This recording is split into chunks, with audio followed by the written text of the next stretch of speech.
était na réunion ya président Masumu, tout le monde même président Lomba lobi que non tous la ghetto, tous la mayonnaise modéro, tout na bango budget organisation na bango et ça li combien. Bon mon la que moi injustice c'est ça na sens wana. Bon, yango eza vraiment bien ndenge boyeli biso ba caméra pour te expliquer. Ndenge na lobaki ba bana lemba toza na biso ka bana lemba. Toza association ya théâtre te. Bana lemba eza bana quartier ya Mindondo. Bana lemba eza bana oyo ba répéter babandi théâtre elongo na Mindondo. Je crois bomona ki atana liwa ya papa Simaro Lutumba. Bana lingwa la basomba ki makambango. Na yolo. Donc comment na soki dynamique lingwa la soki ni ndomba zalaki.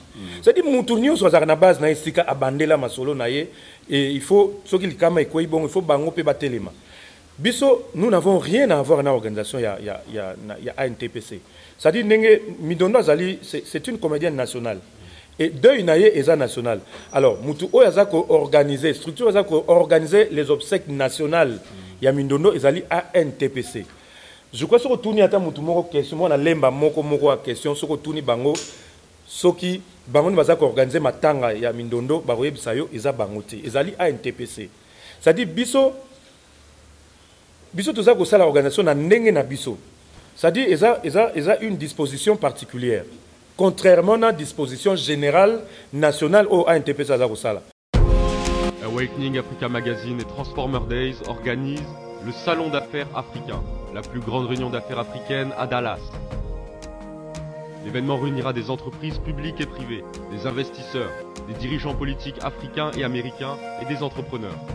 L'événement aura lieu au Grand Hall de Dallas le 6 septembre 2019 de 10h à 22h30. Awakening Africa Magazine. Nous construisons une communauté africaine forte et créons un héritage de richesse durable. Activités, salons et expositions d'affaires, conférences et networking. La conférence sera suivie d'un dîner de gala et de networking. Pour plus d'informations et réservations, appelez au 972 674 01 24 ou envoyez un email à subscribe@awakeningafricamag.com. Wait, we heard about this amazing continent with everything that we need, and everybody is packing their bags and ready to come. Le salon d'affaires africain, là où les leaders africains se rencontrent et créent des opportunités d'affaires.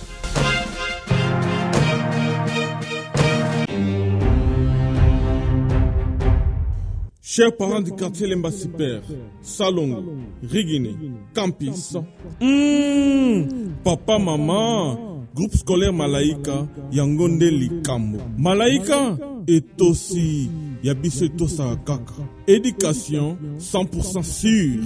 Formation, y'a sûr. Excellence 100%, y'a sûr. Yangwana, papa, maman, Noko, Paleki, Tomoboti. Groupe scolaire Malaika, yao komisa mwana na yo.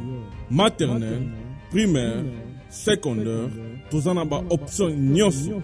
Formation, kitoko. Ba bâtiment, kitoko. Kotanga, kitoko. Cours scolaire, kitoko. Bon anglais français, ya kolobata. Surtout anglais, talaraka franco-américain. Groupe scolaire Malaika, tosakanakate. Yebera, mbongo ike, formation, netikaka na Panama. Bongo ike formation netikaka na Londres. Bongo muke formation kaka na Université Harvard. Bongo muke formation kaka na Amerika. Olingi mwana na yako ma cadre. Groupe scolaire Malaika et garantir yo. Merci. L'histoire n'évolue jamais seule. Il y a plusieurs sciences. Bonjour chers parents, je me présente, je suis Raissa Kawasele de l'école groupe scolaire Malaika. Je suis en 7e CP. La particularité de notre école groupe scolaire Malaika, nous avons une bibliothèque, une salle d'informatique et un laboratoire pour nos recherches. Envoyez vos enfants et vous ne serez pas déçus. Merci.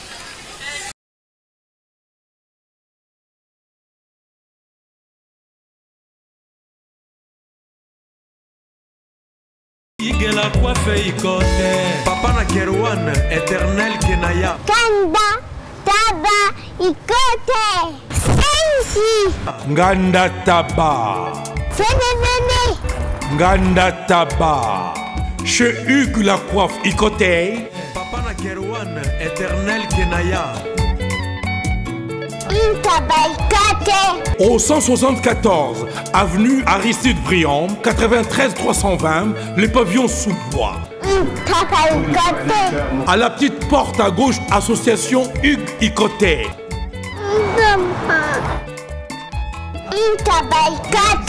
01 41 55 0000. Ntaba Icoté.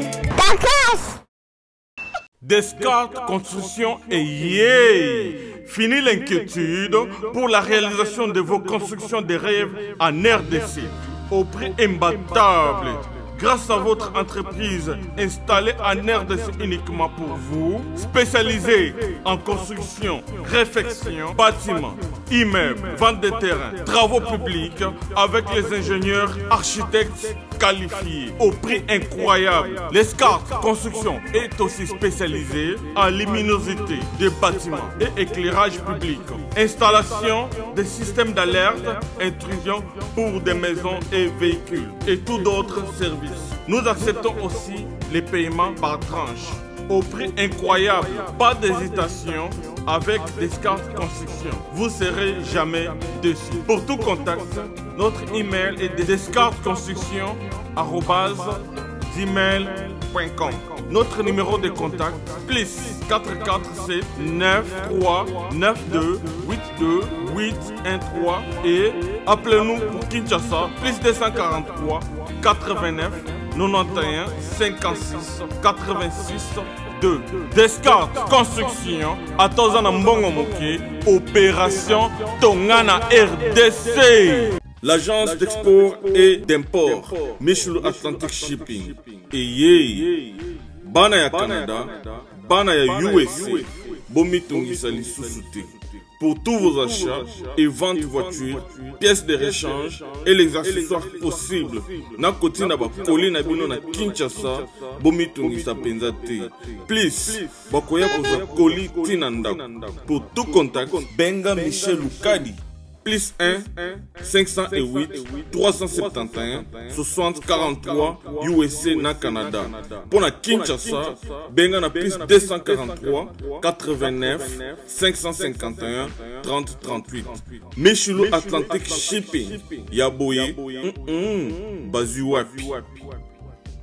Raf Ngindou, félicitations pour la promotion, c'est la rapport d'artiste. Que Dieu te bénisse. À connaît pas demander, il n'y a rien en face. Suivez Congo Promo TV avec le PDG Raf Ngindou. Nanenga Mabete, Congo Promo Raf Ngindou. Boga, en tout cas, félicitations, merci Sito Oumela.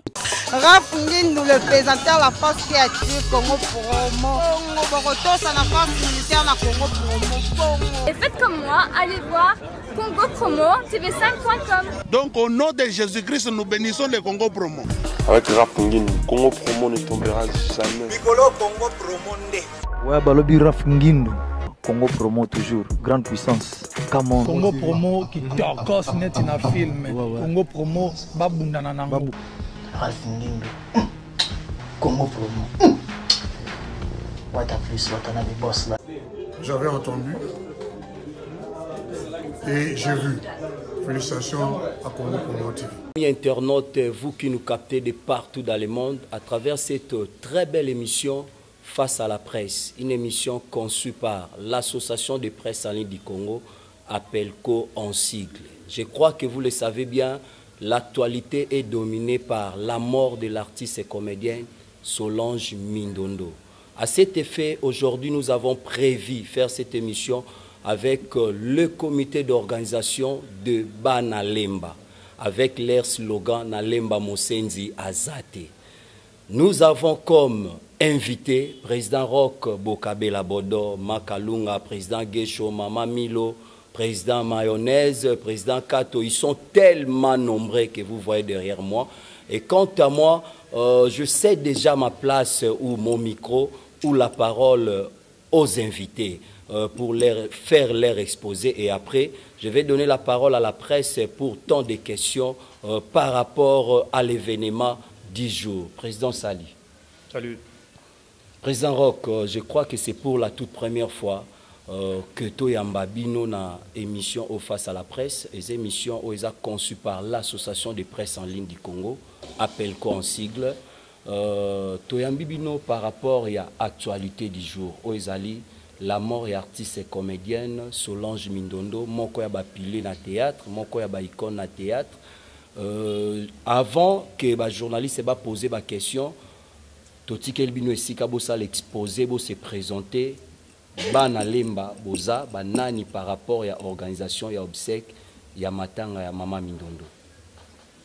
Ok, merci beaucoup. Merci en tout cas na bandeko ya association de presse en ligne du Congo pour une initiative Oyo Bosali.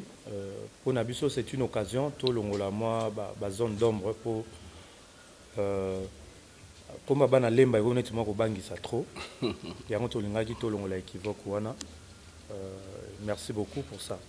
Alors bana lemba baza banani. Bana lemba baza na bana lemba. C'est-à-dire bazali bana oyo babotami bakoli pe basali babandi musala elongo moko na mama oyo tozolela lelo. C'est-à-dire baza bana avenue ya Mindondo, bana quartier ya Mindondo, bana oyo babandi musala Mindondo bakuti Mindondo na musala et puis ba cheminer na ye. Yango nde tango sango ekweyaki tolobaki non Mindondo avant azala international. Mindondo avant akoma na ballet national oyo répétaka na commune à Kinshasa. Mindondo avant akoma na groupe Salongo oyo siège nango zaka na Lingwala na RTNC. Azan nanu mwana lemba. Abandi musana awa abotameli awa. Ngaza mwana télé eza pratiquement 5 minutes na lotoi. So ba gesho donc aza pratiquement à 20 minutes na 20 minutes 10 minutes na Mindondo. Milo pa na banso katika makadam ko pa Mindondo. Mayonnaise ndenge moko, mama kalunga ndenge moko. Donc tozana no bana ya quartier. Nde yango tolbaki atasoki Mindondo azali artiste international. Atasoki deuil ezali national mais sengeli bisope tolakisa na monde entier que Mindondo azalaki d'abord ndeko na biso. Soki auti ba répétition na ye avant alala to kabolana moi vers to beti moi masolo avant akende kolala.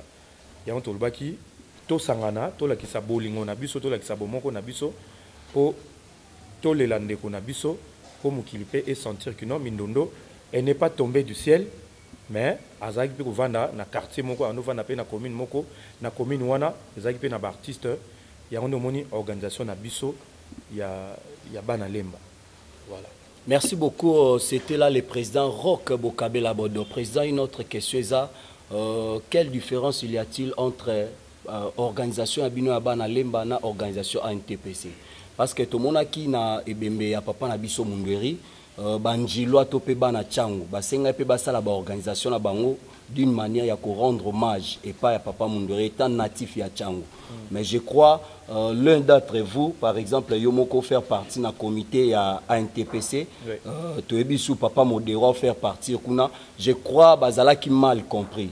Mais si vite tout le monde bino tant bozu bossa l'organisation to la Mindondo to rendre hommage hier on était na réunion ya président Masumu tout le monde même président Lomba lobi que non to la gesho to la mayonnaise Modero to tout na bango budget organisation na bango et sali combien bon mon la te que moi injustice c'est na sens wana. Bon yango eza vraiment bien ndenge boyeli biso ba caméra pour te expliquer ndenge na lobaki ba bana lemba toza na biso ka bana lemba toza association ya théâtre te. Bana lembe za bana quartier ya Mindondo. Bana lembe za bana oyo ba répéter ba bandi théâtre elongo na Mindondo. Je crois bomona ki atana liwa ya papa Simaro Lutumba. Bana lingwa la basomba ki makambango. Na yolo. Donc comment na soki dynamique lingwa la soki ni ndomba zalaki. C'est dit mutu nyonso za na base na esika abandela masolo na ye et il faut soki likama ekoi bon il faut bango pe batelema. Biso nous n'avons rien à voir na organisation ya ANTPC. C'est-à-dire Mindondo Azali c'est une comédienne nationale et deuil naie est national. Alors mutu o yazako organiser structure yazako organiser les obsèques nationales ya Mindondo Azali ANTPC. Je crois que retourner ata mutu moko question moi na lemba moko a question soko tuni bango soki bango ni bazako organiser matanga ya Mindondo baroyebisa yo eza bangote ezali ANTPC. C'est-à-dire biso toza kosala organisation na ndenge na biso. C'est-à-dire ils ont une disposition particulière. contrairement à la disposition générale nationale au ANTPC aza kosala. Pour biso toza na débat ya kozwa ebembe et ya na lemba te, toza na débat ya ko louer salle ya place à la mindondo te. Wana ezali discussion ya organisateur principal o ezali ANTPC. Biso souci na biso ezali nini? Omoni biso souci na biso ezali mukili fo yeba ke lemba ezala matanga. Bien que barolela place nyonso bakopona, nous on va s'adapter. Décision nyonso oyo ANTPC azako sala, organisation nyonso oyo ANTPC azako sala, biso to se soumettre na yango. Biso ne bana lemba to lobi, lokola biso nde d'abord to kufeli mutu na biso. Et sengel mutu nyonso tanga okota lemba, a sentir que lemba ezana matanga. Pona lemba ele la mindondo, ANTPC akoya ko salisa yango awa te na lemba. Mwana ngiringiri akoya ko salisa matanga ya mindondo awa na lemba te. Mwana ya njili akoya ko yebisa bato lemba te que no bozala matanga. Et sengel biso mo to telema ba notable na biso. Poso to tikaki bongo ezaka bon, ANTPC gouvernement a décidé mindondo ba ko chai na stade. Et puis bon awa na lemba kimia on dirait eloko zate on dirait to bungisi mutute to komi ko zela jour ebembe ko bima. Allez, batu nyonso na ba ozana temps na ba ozana tante ba na lemba ba vie na biso lemba ba notable ya lemba ba nyonso na stade. Ah, on a lemba comme si de rien n'était, alors que Mindono, avant à l'international, elle a d'abord fait la fierté de notre commune. Ah ben non, nous sommes à la maison communale, na biso, à la place Biso Banda, na groupe Nyota, il y a papa Asana. Vous comprenez? Il y a un tolinga qui tout se mobiliser. Au-delà, il y a obsèque national. Et Sengeli, lemba, oza le la village na biso. Ba père nabiso, ba yaya nabiso, ba vieux nabiso, ba notable nabiso, ba mon avement en tout cas ba noyo, ba zana bolingo, ba zo le landeko na ba impliqué biso na matanga pour tous en conscient tout tient na mitu que non lemba tous en matanga. Donc tous en contradiction à mon côté na ANTPC ou azali organisateur ya ba sec national, biso zaka dispositif moko particulier pour na attiser bolingo kati na biso po baleki o bazota la biso bayeba ke non en tout cas na lemba na biso tozala na bolingo soki ekweli moko ekweli biso nyonso nde yango wana eloko biso tosali équivoque wana ezala lever définitivement tozala na contradiction te na ANTPC. Voilà. Merci beaucoup, amis internautes. Nous poursuivons toujours avec nos invités. Nous sommes là avec aussi le président Gesho Pazawana. Bande Konabiso ya bana lemba. Toyebi ki na ba obsèque nyoso organisation nango e votara budget o ebimaka po balela moko to pe mowei na ebembe ya papa Tshisekedi toyebi ke plus d'1 million o ebimaki po ba organiser obsèque ya papa Tshisekedi ya papa na biso Lutumba biso to banda participer na ba réunion nyoso c'était $250,000 ya mame waso ba nazare kutu incline na kata comité d'organisation na nyoso esenga $50,000 mais babimisa ki $30,000 pour na kolela. Mais binobo ebisa biso nanu tozomona lokola ne bembe ya papa Mundweri monter ya budget batu batikalo ebate et puis ne bemba mama Solange jusque là bo ebisa biso budget o eza voté pour na osama makambo nyonso ya bembe ya mama Solange Mindondo eza combien?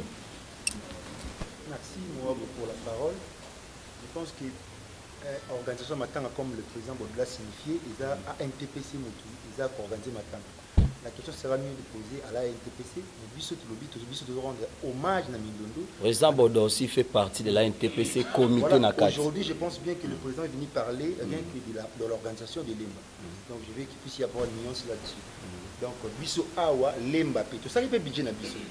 Budget paye à l'EMBA, comment est-ce que organiser matanga à notre manière l'EMBA. Donc voilà, je m'a biso coûte une affaire de $6,150.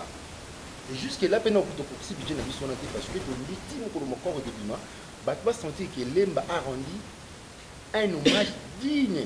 Il y a Kombo, il y a Mindondo. C'est ça notre grand souci. Et en gros, on dit peut-être va créer une polémique là-dessus que le logo est le positionnement. Donc l'EMBA paie, budget n'a pas $6,150. Donc on poursuivre, notable nous sommes sûrs qu'il est au courant parce que va s'impliquer et puis va louer initiative pour nous. Depuis lors, vous avez voir pour l'initiative. On a profité de l'occasion pour féliciter les présidents Modero et le président Bordeaux. On a fait des oh, besoin qui initiative. On a été en balembal tech. Les bisous étant exécutants pour se soumettre à l'ordre au PSAMI. tolobi to organiser eloko ndenge esengeli. Donc je pense que c'est ça. Question à curiosité, vous avez parlé de budget à $6,150. Na budget na bino est-ce que presse eza na part nango na kati? Biso moko na kati ya commission, on a commission ya presse média kati. Donc ceux qui presse na bino eza na posa ya kutana. C'est-à-dire que presse au pe biso to na kati kuna. Tolobi te que au to ma ba tchela ka.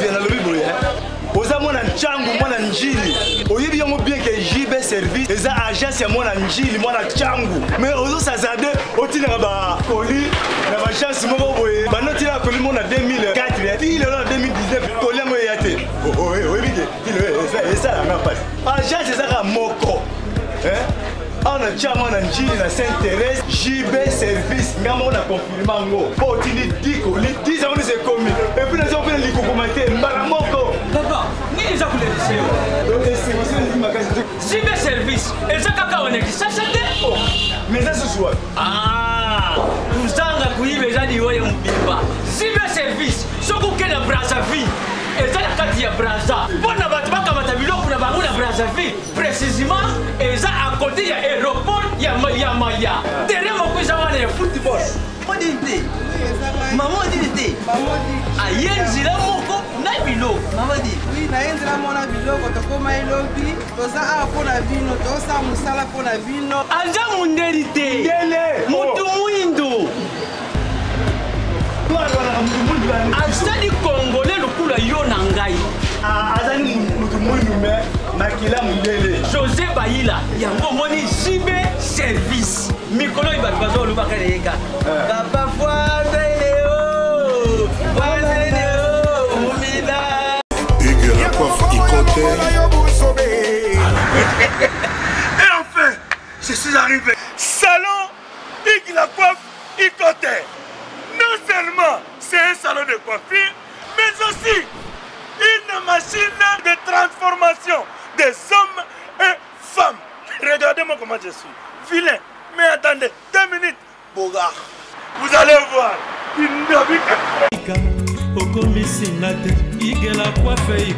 Hugues la coiffe Ikote, votre salon de coiffure mixte afro-européen situé sur la Nationale 3 au 174 avenue Aristide Briand, les pavillons sous bois.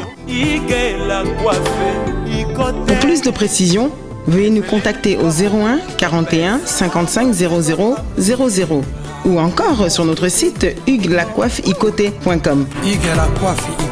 Nous sommes ouverts tous les jours de 8h à 20h, même les jours fériés. Hugues la coiffe Ikote, l'homme qui coiffe la ville. Hugues la coiffe Ikote, le salon de coiffure mixte afro-européenne de proximité. Au 174 avenue Aristide Briand, les pavillons sous bois sur la Nationale 3. Un seul numéro, 01 41 55 00 00. La beauté de votre chevelure chez votre frère. Hugues la coiffe Ikote, même père, même mère. Chikicha, chikicha, cha cha. La beauté peut tout changer. Salon Hugues la coiffe Ikote. Quelle beauté! Sexy pour les femmes, dindindi pour les hommes.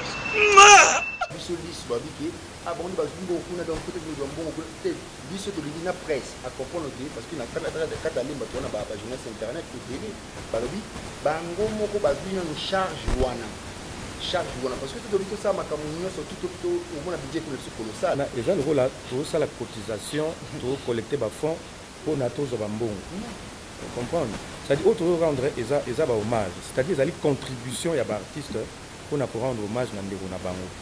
Moi je pense que lokola tozalaka donc presse tozalaka na bango bapartenaire ekosenga mpe bango mpe baya na apport na bango mpona tolela mindondo.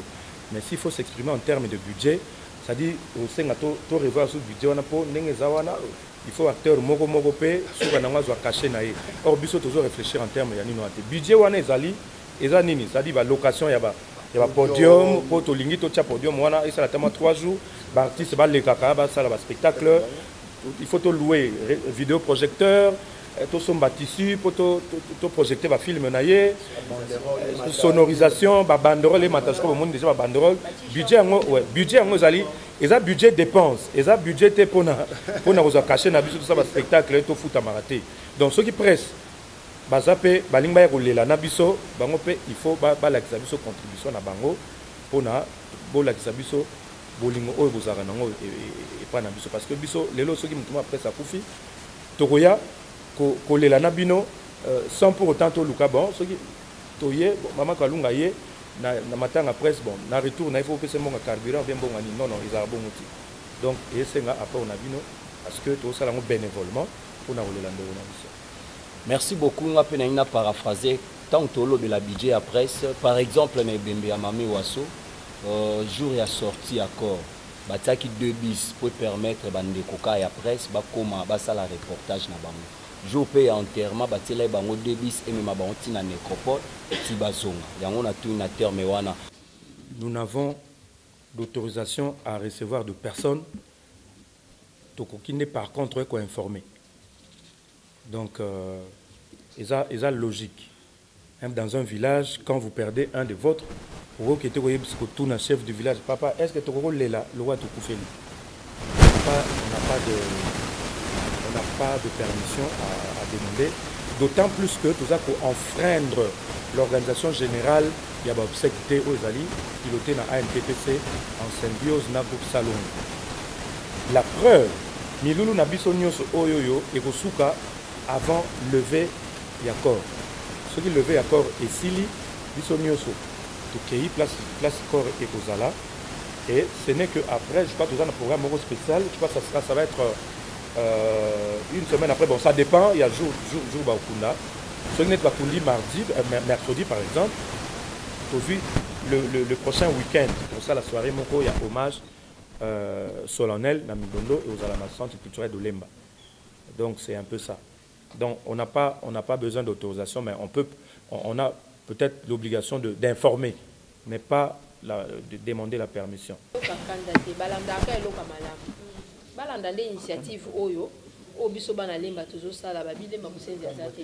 Parce que place au makele les alliés, malam et bimarate.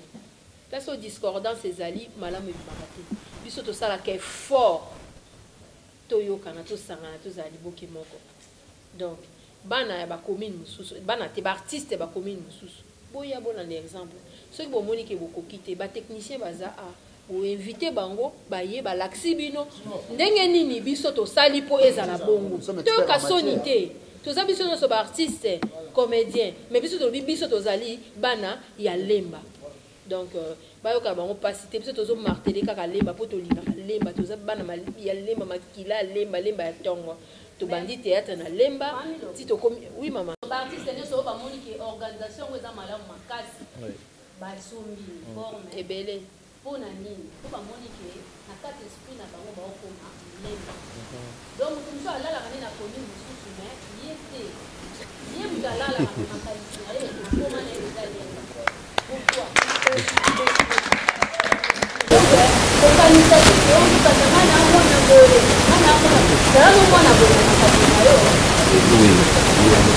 Bailo, quand tu as un cinéma, abi bo tourner film ngana ebité.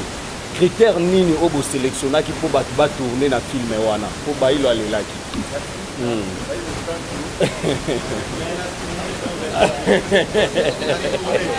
Donc Balgaza bazara na e mais a joué té pour aller là wa la dala été. Et les gars, les gars, activité Hollande n'est pas présent.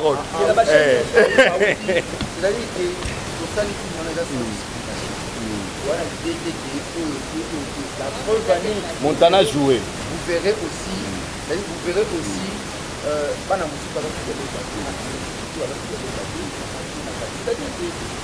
pas si tu vas voir mon propre modalité.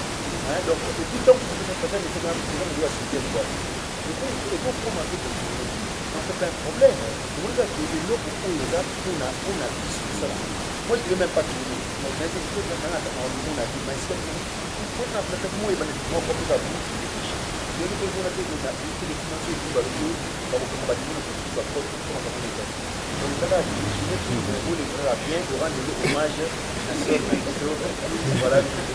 Merci président Guesso. Batiaki voix non. Des discrimination, c'est ça que bateau bazaki n'attend il y a retourner tourner donc c'est question de disponibilité parce que bamsou bazaki pe na misala na bango bamsou bazaki na tournage na bango ba bazaki disponible bayaki ba tournaki donc c'est le côté que o to kaboli non. Oui. Et puis ce qui est important. Oui. Pardon. Oui. Oui. Il y a une précision de oui. à tourner. Et pour tout sur la naïe avant. Martin, tout sur la naïe tangoye. Allez là. Na ba les autres ya joué. Napoléon. Sinon tant que là c'est trop dur. Ngana rôle là t'es pour na image non. Et ça c'est que tu as tourné tu as mis le canto ou non et ça famille comprends tant que les matèques des dedans Ancien Testament on comprend alors ce qui est important ce qui est original donc et là maintenant lemba petit exemple pour biso to lingi biso to boy complexe c'est-à-dire tout mon ara tout le monde a l'ouambo à Koufa, Bamango, Basaïla a été traité. Tout le monde a qui Nani Msous à Koufa dit. Pepe Kale à Koufa, Madilo à Koufa, comédien Basaïla a été traité. Mais biso si quoi comment ceux qui comédien à Koufi alors que comédien à Salara. Mais musicien à Koufa Basaïla ba banzembo. Taboula yembela l'ouambo.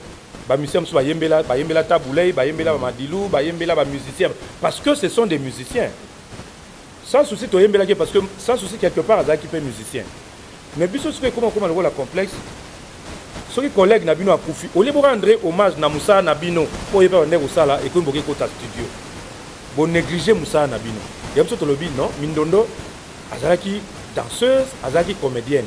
S'il faut te rendre hommage na Moussa na tout ça il a film parce que azaki actrice, azaki scénariste, azaki script, azaki metteuse en scène. Et on te rend hommage na métier na yé. Il y a des lemba après si ton j'espère que bino pe bato presse beaucoup relayé yango désormais et comme bongo. Comédien Koufi hommage na yé na comédie. Musicien Koufi hommage na yé na musique. Katcher a Koufi. Merci l'exhibition ya catch et za la bongo. Merci beaucoup na PCP merci na l'effort Madoudou Mikina pour la groupe NTPC déjà déclaré aloba kinga za contre ces comédiens Koufi Bokota Sidio Boyemba. Donc na rejoindre Afina. Hein? Pour biso to côté maintenant, les malabso to benga Hollywood. Mais pour nani ba terrasser sa salité. Pour nani to yoka so monter au lieu mikate na obo ki sachet libanda. Ça c'est on est biloko to réfléchir na kati ensemble na kati ya plateforme ndenge comme lobby. Donc et ça la confusion te na association. Et pour na soutenir répondre na le maître de la presse. Héritier. Bon, ba critère wana, c'est-à-dire ah tozana no ko réfléchir. Hein, non to comme na niveau ya ba adhésion té. C'est toza ko réfléchir ndeni to comme ça eloko mais eloko ngo vani na té en tant que plateforme ou en tant que association, il y a bana lemba pour tout définir comment adhérer. Je crois après matanga, on va convoquer une réunion et avec l'espoir que to police déjà makanisi, quand on va convoquer cette réunion là, ça sera avec les idées précises, les objectifs bien définis. Ndetowe bandé to sala. Président de lobby que le lobby tous aura association de tiango na NTPC et sa confusion biso souci na biso ningi ezali que to recenser ba artiste comédien nyonso baza na lemba place oyo bombali na mbanza lemba na livulu o na sala ngokuna na se o za soki biso za mona lemba za na kati ya lemba komi na lemba to recenser ce qu'on recensement ça moi pas si tout bando ko kitati kuna lokola occasion pesa meli biso Mindondo c'est une grande Asa icône na biso lemba Koufi. On appelait tous les artistes de lemba ba ya ba cotiser to kunda Mindondo. À partir ya ba liste wana et ko permettre biso to recenser ba artiste lemba toza combien. Et ça permettre ba yeba yo ko za na lemba. Et ça permettre ba yeba yo ko za mwana lemba.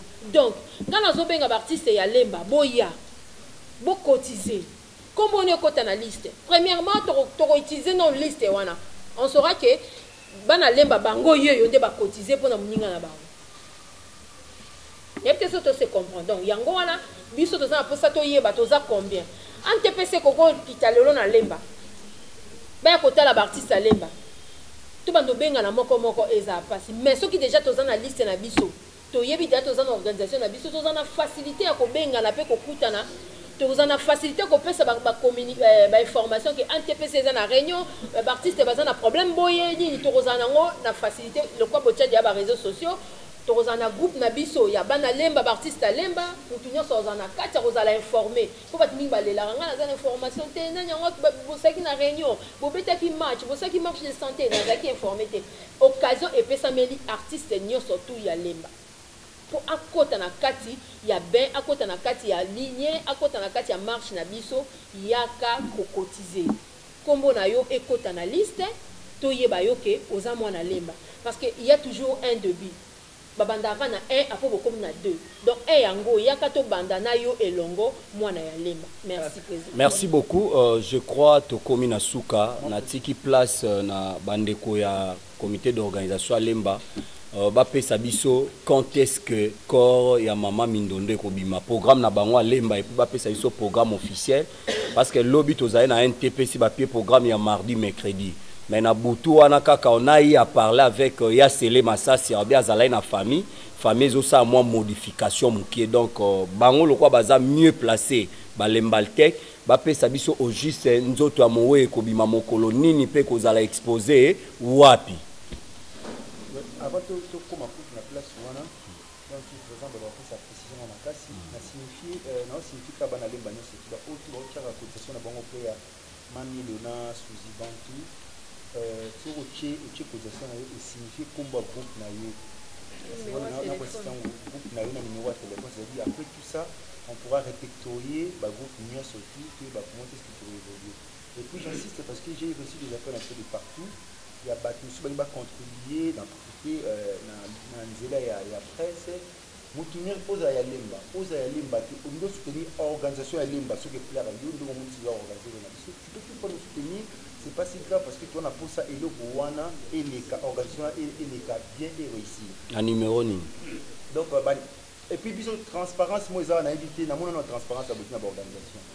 Donc on a ba idée temoko donc makambu muso et comme bisous belé ah on a monsieur les kuna nzela na mais je détiens pas de l'argent.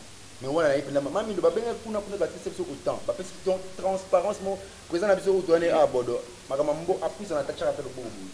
Donc on peut appeler Gesho na 09 94 088 661. On peut appeler Kalunga 081 504 65 66.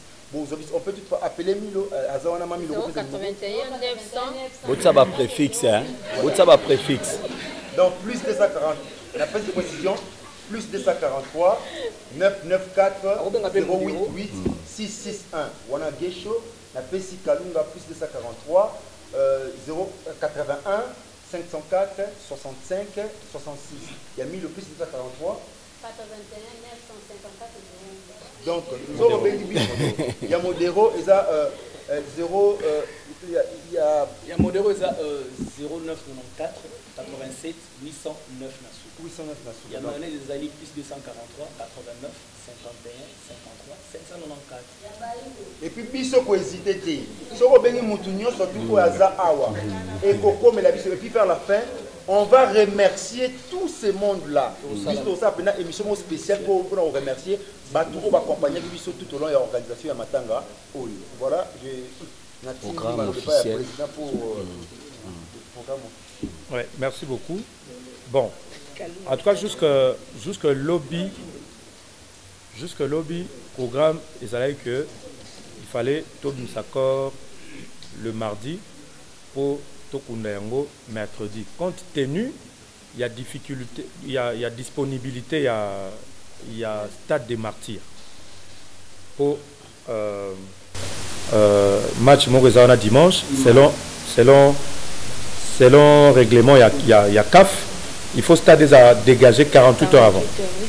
Voilà dimanche. Comme tu as accordé au stade, on a vu à Lemba. l'actuel ministre ya sport. Mwana Lemba. Excellence Lisanga Bonganga. Auto profiter to remercier pour notre soutien à Salarabiso toujours. Alors, il y a un autre mardi, mercredi. Bon, famille préférée qui est à la week-end pour permettre de battre Basala. Bon, tu disponibilité à stade pour la semaine où on a parce que semaine où il y a match à Imana. La semaine où on a, il se pourrait que le match retour il y a vite à Ezala. Donc ceux qui ont bongo, tu vas subir même sort. Et en plus, dimanche où on a le 16, l'Inafoot et Zobanda. Donc l'Inafoot et Zobanda, na stade où on a. Yango wana la minute autoro peut sabino na nous précision té tout cas na nous bongo mardi mercredi mais ils ont ba réunion de salama na moyo ndenge so za na réunion awa tout soit na président Masumu na président Elombe ba no kende na RTNC pour na réunion na bandeko ya famille na groupe Salongo na bakonja ANTPC je crois d'ici là pour la précision et ceux qui ont la précision toko legara na nzela na bino pour na ko informer opinion. Voilà. Merci beaucoup, amis internautes. Nous sommes arrivés à la fin de ces très bels moments avec les artistes et comédiens. Là, je demande à tous ces au Bazana Posa que tu aies contacté Bisso, na ba numéro au Bokomo na ba chaîne et à télévision Nabino. Et quant à moi, je vous dis restez branchés. D'ici là, portez-vous bien à la prochaine numéro. Bye. Bon, je pense que c'est une polémique. Qui est créé par manque d'information. C'est comme ça que moi je peux l'appeler. Et ça manque, il y a information. Bah, il y a quelque part comme Lemba et Bangisaka. Donc, Lemba, rendre hommage à Lemba, de quoi il s'agit. Il y a moi polémique. Mais heureusement, occasion Oyo, moi je pense que c'était une occasion propice pour Nato, to élucider. Polémique et je pense que les gens ont compris et désormais il n'y aura plus de confusion. Bisso, tout ça qu'on rendre hommage à Lemba pour Azamona Lemba. Ça n'a rien à voir avec l'obsèque national Oyo, ils ont organisé dans ANTPC Oyo. Bisso nous peut tous en Kati à organisation wana. Pour hommage à Minono na Lemba ANTPC Oyo ya rusala ngote. Et sengeli mo na Lemba yemoko atele mapona ko rendre hommage. À faire en sorte que Lemba va comprendre que notre zana matanga. Voilà. Il y a un monaki na matanga ya Simaro. Ils ont qui bongo, bana lingwa la basomba ki yango, mais c'est que zaki national. Tango papa Wemba Koufaki je crois na matonge l'attaque yango, mais c'est que national zaki na parlé du peuple. Donc c'est ainsi que Bissopé Tolinto Salango. Bon, et par rapport à la sortie du corps, on entend le mardi, le mercredi, et ça devient le vendredi. Et du coup, on se pose la question, est-ce que la famille doit imposer l'NTPC ou ils doivent prendre un commun accord? Je pense que depuis le début, même la toute première réunion, la famille Bayaki va se déplacer qui place aux Aki dans la réunion Kuna. Et depuis lors, Marmignon se Salema, de commun accord, en concertation, peu ça qui même liberté, na NTPC en charge, c'est-à-dire jour, organiser les obsèques au fait. Ça joue, lieu et tout. Mais bon, moi, divergence qui a écouté la dernière minute, famille, c'est pas la quitter ça na 4 la semaine. Mais bon. Or, biso soto salaki yango ANTPC salaki yango en fonction il y a disponibilité il y a lieu. Pour Mindondo na dimension de tokoya olela na mefete. To olela na GDT. Ce qui tokoya olela ta na Fikine tant mieux mais Fikine pe bon fois rango c'est bandit to éviter et là on est dans na kati ce qui va liga ba kouzoué comme belé pour la prostitution to éviter. Bref, Fikine ezaki dispose souté. Et comment est-ce que yo masolo à stade oh, nous avons ce stade où tu viens à Lemba, ministre à sport. Donc, tout à l'heure, des jours, ils sont disponibles. Donc, mieux vaut, au moni, mieux vaut que ça peut matin à temps où batu bazana nous, émotion ezali, ah, batu, balelande qu'on a bango. Soit qu'on peut collecter mikole belé, bozo misa ebemenabino, souci ezali sous-souté, eza malamuté. Mais, tout ça, la réunion, on va moi, oyoyo, donc d'ici pourquoi, on va trouver un compromis, de manière à ce que Makambo les va bien. Merci, président.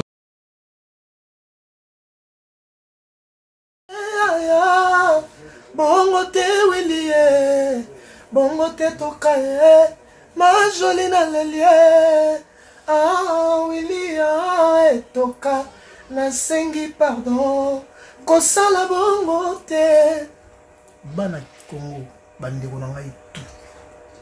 Je vous demande de vous abonner bosomba décoder wana mbangu pona kotala babiloko tout ya mboka pour vous alla informer à l'heure. CPLA TV na bandeli CPLA TV décodeur et CPLA TV ma chaîne tout ya Kinshasa ma chaîne tout ya Congo ma chaîne belé bouquet na tout sur les nyonso ba clip tant aux autres na bozotam donc ba information nyonso ya mboka ya politique ya culture ya sport ya santé ya nyonso donc voilà idéologie ya CPLA TV.